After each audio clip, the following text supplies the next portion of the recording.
Dans le journal de ce vendredi, nous nous rendrons à Tyrosse pour l'anniversaire de leur office de la culture, à Dax pour la conférence de presse de foot des moins de 20 ans, à Souston pour suivre les deux équipes de rugby, et nous finirons par un magazine de prévention des incendies domestiques. Bienvenue sur TV Land.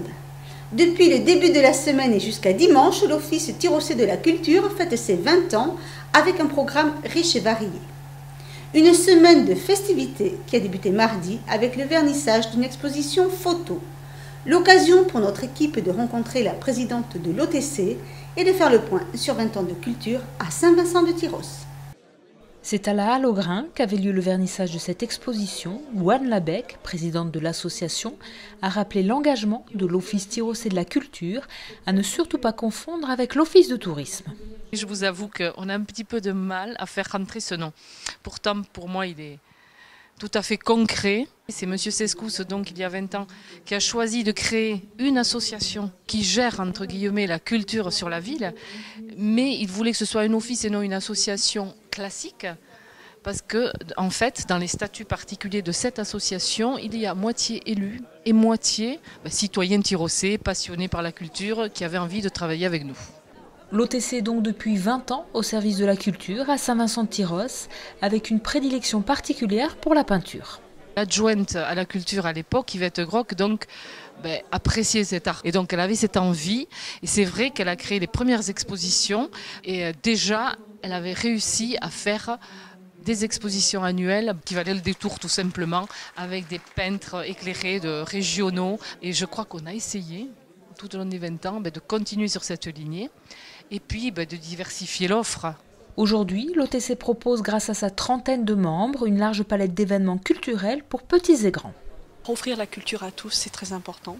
Donc ce qu'on essaye justement de faire par là, c'est d'ouvrir par des expos photos, par des spectacles, par le théâtre, et donc de pouvoir faire bénéficier chacun des petites choses que l'on peut leur proposer à des coûts plus ou moins abordables pour que justement tout le monde puisse venir jusqu'à nous. Et pour élargir encore un peu plus l'offre de spectacles, la ville souhaite remplacer le marché couvert par une salle multi-activités. Dans laquelle nous pourrons peut-être réaliser des spectacles différents. Par exemple, nous pourrons peut-être retrouver des soirées cabaret, voyez, spectacle et convivialité mêlées. Et ça, c'est un genre qu'on ne peut plus faire depuis que nous avons rénové notre salle de spectacle, qui est une salle à gradins où on ne peut pas évidemment incorporer des tables et donc servir à manger ou à boire. Dans la nouvelle salle, ça sera possible et c'est un genre qui plaît. En attendant les futures soirées cabaret, l'OTC vous propose 3 spectacles ce week-end. Un one-man show, un spectacle jeune public et un concert gratuit dimanche. Plus de renseignements sur le site de la ville. Cette semaine, le football français a retrouvé des couleurs avec 2 victoires. Mardi, les Bleus de Didier Deschamps ont remporté leur match 2-1 face à l'équipe d'Italie. La veille, l'équipe de France des moins de 20 ans, confrontée aux espoirs ukrainiens, s'imposait sur le même score au stade Guy Boniface de Mont-de-Marsan. Notre équipe a rencontré le sélectionneur et le capitaine des Bleuets à Saint-Paul-les-Dax, où la sélection nationale s'est préparée. Suite à la décision de la Fédération française de football de remplacer pour les 5 matchs amicaux de la saison l'équipe de France Espoir par celle des moins de 20 ans, les Bleuets voient leur calendrier bousculé à quelques mois de la Coupe du Monde des moins de 20 ans en juin prochain. On est en début de préparation du championnat du monde, donc on a 6 matchs de préparation, ça change juste notre programme un petit peu, mais à part ça ne changera rien dans notre fonctionnement, dans notre travail, dans nos entraînements, ça sera exactement la même chose. Ce qu'il y a, c'est qu'on aura surtout des matchs hyper intéressants, des matchs difficiles. Donc au départ, on avait une préparation un peu plus facile, un peu plus simple. Là, on va avoir des matchs beaucoup plus difficiles dès le début, mais c'est au contraire une très très bonne préparation pour nous. Ces jeunes joueurs, qui se retrouvent mis en avant après l'éviction des espoirs, tentent de rester éloignés du tumulte médiatique et de se focaliser sur leur objectif. Je suis ici pour me concentrer pour mon match. On doit préparer la Coupe du Monde, donc vraiment je ne veux même pas me soucier de ça. On doit se concentrer pour notre match et on doit le gagner. C'est ça qu'on veut faire ici. J'ai pas envie de changer quoi que ce soit. Ce groupe, j'ai envie de dire, vit bien au quotidien, pas que sur le terrain. Donc on on n'a pas de problème. Donc voilà, être comme d'habitude, vigilant, être très pro. Professionnels, la plupart le sont déjà pour jouer dans des grands clubs français et étrangers. Le capitaine Paul Pogba est à la Juventus de Turin, alors que le Real de Madrid compte dans ses rangs Raphaël Varane. Cette promotion en 93, demi-finaliste à la dernière Coupe d'Europe, est invaincue cette saison en 4 matchs joués. Depuis que nous sommes ensemble, nous jouons tous les matchs sans aucun calcul. Nous rentrons sur un terrain pour gagner. Donc je veux surtout que ça continue, même si on a des équipes peut-être un peu plus âgées. Je ne veux surtout pas qu'on change notre manière d'être sur le terrain, de jouer, parce qu'en face il y aura, je ne sais pas, d'autres adversaires, peut-être un peu plus âgés. Mais ça on verra au fur et à mesure. Moi je ne veux pas, je veux qu'on continue sur la même lancée, à savoir qu'on rentre, c'est pour gagner, c'est que la victoire qui est importante. Même discours du côté du capitaine, qui compte bien revenir cet été de Turquie avec un titre de champion du monde. L'objectif, c'est de la gagner, parce que quand tu joues quelque chose, c'est de gagner. Le coach, je pense qu'il vous l'a dit, c'est dès qu'il y a un match, on veut le gagner et on est vraiment déterminé pour gagner la Coupe du Monde. Prochain rendez-vous pour cette équipe de France au mois de février avec un match amical face au Portugal. Côté rugby, les deux équipes soustonnaises, la première et la réserve, sont invaincues depuis le début de saison. Ces deux équipes en tête de leur poule recevaient les Basques de Saint-Palais.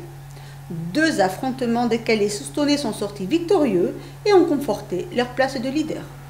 Résumé en images du match de l'équipe B. Dans ce premier match de l'après-midi, les Soustonnais se sont imposés 20-16 face aux Basques de Saint-Palais. Des Soustonnais qui ont inscrit 3 essais, un en première mi-temps, un second en début de deuxième mi-temps.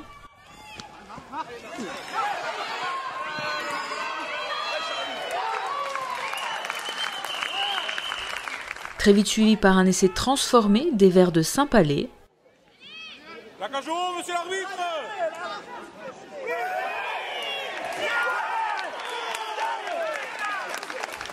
Au jeu des pénalités, Saint-Palais marque plus de points et mène au score 13-16 à 8 minutes de la fin du match. Mais c'était sans compter un essai du numéro 11 Soustonnais et s'est transformé à la dernière minute du match qui donne la victoire aux Bleus 20-16.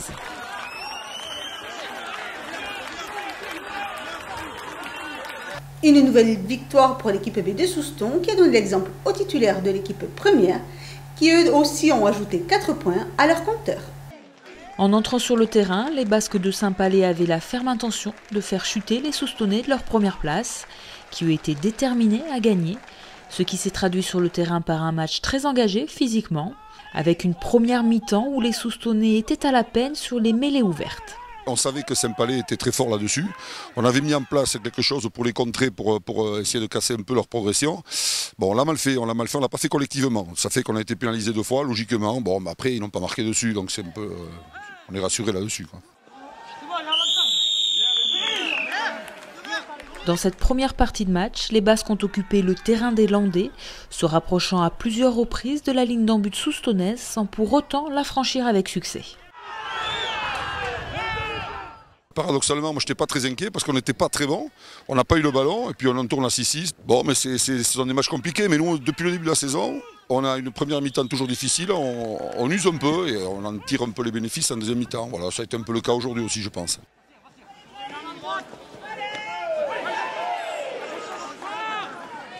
Score de parité à la pause, 6 partout, avec 2 pénalités réussies de part et d'autre. La seconde mi-temps tourne à l'avantage des Soustonnais. Après 13 minutes de jeu en seconde période, l'arrière-bleu Grégory Trampon s'échappe pour aplatir dans l'embut adverse.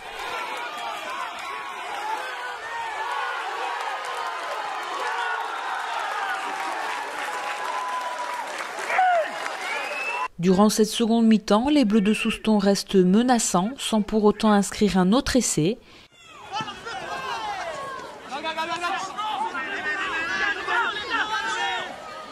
Une pénalité viendra toutefois récompenser leurs efforts, portant le score à 14-6.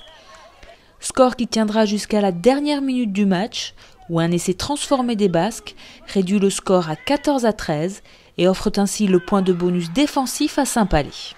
Match très compliqué, et donc j'étais pas tout à fait content à la fin, mais après mes joueurs, tout simplement parce qu'ils ont fait énormément d'efforts pour gagner le match et empêcher l'équipe de Saint-Palais d'avoir le bonus. Et puis sur 2 erreurs, fait 2 trucs qu'on essaie de jouer à la fin, la dernière action, alors qu'il suffit de taper en touche et c'est fini, ils n'ont pas le point bonus. Bon voilà, j'espère que ce petit point ne nous fera pas de mal à la fin de la saison. Parce qu'avec les efforts que vous avez fait pour arriver là, c'est pas bon, ça c'est pas bon, là je suis pas content, je vous dis pas. Par contre on a gagné, ça c'est le point positif. Allez, les gars, allez, Gagner de toute soirée, c'est essentiel. Malgré cet essai de dernière minute, Soustons remporte la victoire et reste premier de sa poule avant des matchs qui s'annoncent difficiles. Ma tâche à garder la tête froide parce que bon, on a cette série de matchs du mois de novembre qu'on sait très difficile. Là on va à Bayonne le dimanche qui fait partie aussi des 3 ou 4 possibles pour la qualification. Ça va être à l'extérieur, ça va être bien plus compliqué. Sur un synthétique on n'est pas habitué à y jouer. On rempart à Bayonne, donc match compliqué la semaine prochaine. Et après on reçoit nos voisins de Saint-Jean-de-Marsac et c'est toujours un derby compliqué à jouer aussi. 2 matchs contre les 3e et seconds de la poule qui seront les 2 derniers avant d'entamer la phase retour. L'hiver et le froid sont à nos portes. Il va faire bon se réchauffer auprès d'un feu de cheminée ou devant un petit plat mijoté. Voici un magazine avec des conseils à suivre pour éviter les incendies domestiques trop fréquents cette saison. En France, les incendies domestiques représentent 250 000 sinistres et 10 000 victimes chaque année. Ils s'en déclarent un toutes les 2 minutes. Un incendie dans une maison se propage très rapidement. En quelques minutes, le feu peut devenir incontrôlable et constituer un réel danger pour les personnes. Pourtant, quelques mesures de précaution parfois très simples peuvent permettre de prévenir la plupart de ces drames. Ce magazine vous donne des conseils et de bons réflexes pour se protéger au quotidien contre l'incendie. Et les dangers ne sont pas forcément là où on les attend.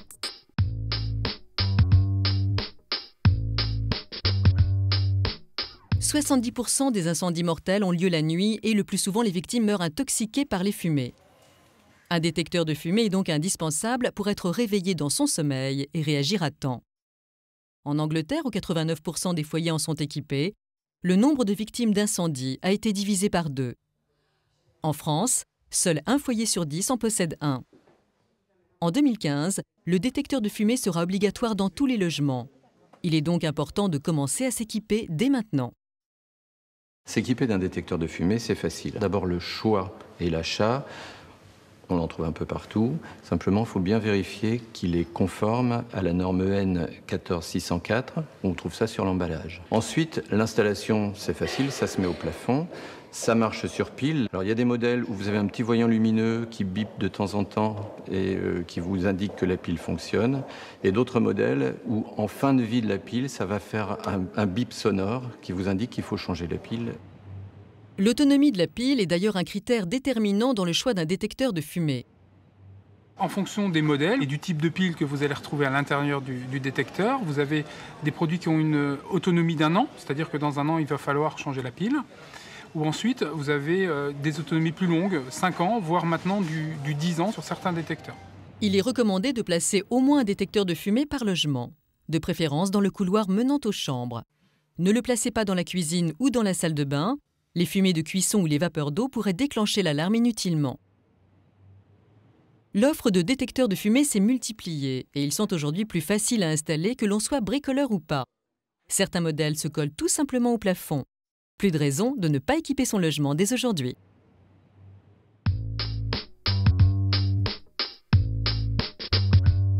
Au quotidien, nos habitudes peuvent être un vrai danger. Un appareil électrique qui chauffe anormalement ou une prise surchargée peut devenir une cause d'incendie. En appliquant quelques conseils de prévention et grâce à de simples réflexes, votre maison peut devenir plus sûre.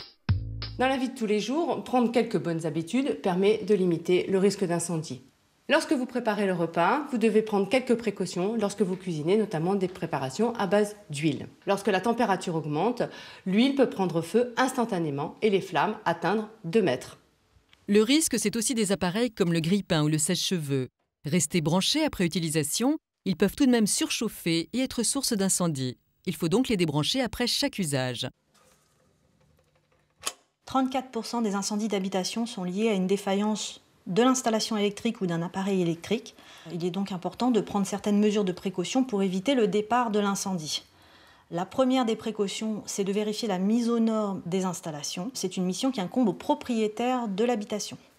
Les occupants, eux, peuvent prendre des mesures simples pour sécuriser chaque pièce, notamment ne pas surcharger les prises électriques et préférer installer plusieurs prises dans une même pièce, ne pas installer de multiprises les unes sur les autres. Une cheminée peut être également à l'origine d'un départ d'incendie. Pour éviter ces dangers, tous les conduits d'évacuation de fumée ainsi que l'appareil doivent être vérifiés et nettoyés par un professionnel une fois par an. Le foyer doit être protégé par un pare-feu. Attention, ne jamais laisser un feu allumé la nuit ou en votre absence.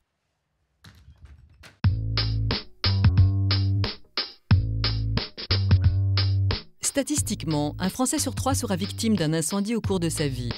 Une fois que l'incendie s'est déclaré, l'objectif est d'éviter qu'il se propage rapidement à l'ensemble de la maison. Voici les principales recommandations en cas d'incendie. Il faut savoir qu'au bout d'1 minute pour éteindre un incendie, un verre d'eau suffit. Mais au bout de la 2e minute, il sera nécessaire de disposer d'un seau d'eau. Mais au bout de la 3e minute, c'est une citerne d'eau qu'il nous faudra pour éteindre l'incendie. Il est donc très important de réagir rapidement et de savoir quoi faire et comment se comporter. Le feu se déclare souvent dans la cuisine. Donc s'il s'agit d'un feu de casserole, il faudra d'abord éteindre la source d'énergie, l'électricité ou le gaz, avant d'intervenir sur l'incendie lui-même. Il sera ensuite nécessaire de disposer d'une serviette mouillée ou bien d'une couverture anti-feu pour étouffer l'incendie, pour étouffer les flammes. Attention, ne jamais verser d'eau sur un feu d'huile car l'eau permet à la graisse de se propager. Le feu prendra alors encore plus rapidement. Si le feu a commencé à votre insu, les fumées risquent d'être très importantes lorsque vous vous en apercevez. N'oubliez pas que c'est la fumée qui tue avant les flammes. C'est pourquoi fermez la porte de la pièce où le feu a pris. Ne prenez aucune affaire personnelle et sortez au plus vite à l'extérieur. Une fois en sécurité, prévenez immédiatement les pompiers. Dans tous les cas, n'oubliez pas qu'il ne faut jamais braver la fumée et le feu. Appelez les sapeurs-pompiers en composant le 18 ou le 112.